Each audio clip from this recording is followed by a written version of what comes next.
20 mai 1972, 20 mai 2023, cela fait 51 ans depuis que le Cameroun avait obtenu son unification. À cette date historique, chaque année, le peuple camerounais célèbre la journée de l'unification du pays.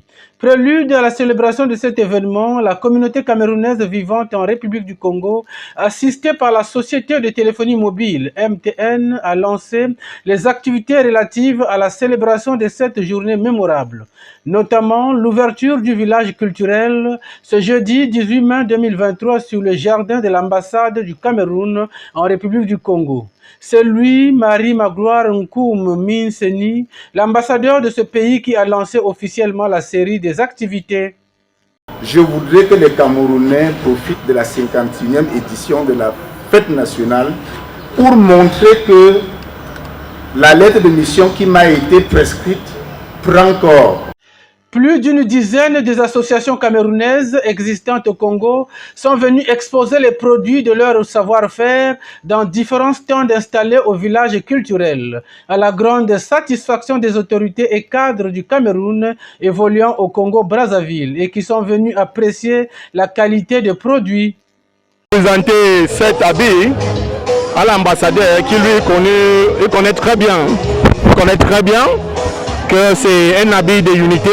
C'est un habit d'amour, c'est un habit de paix. Au nom de la direction de MTN Congo, nous sommes heureux de vous accompagner pour cette semaine culturelle. Et nous sommes là avec vous. D'ailleurs, nous vous souhaitons la bienvenue au Congo en passant.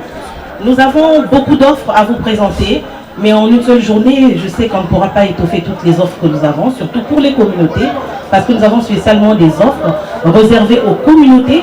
Ça veut dire que la communauté camerounaise qui est au Congo a des offres taillées sur mesure et qui leur permettent d'appeler des proches qui sont au Cameroun à des prix préférentiels.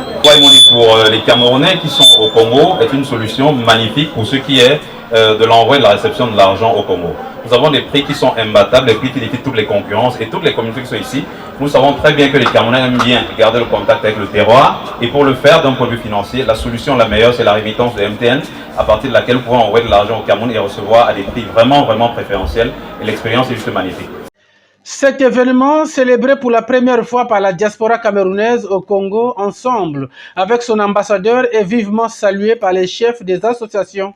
Cette fête, pour moi, signifie la unité du Cameroun et vraiment, c'est très important pour nous, les Camerounais, de prendre cette journée en considération.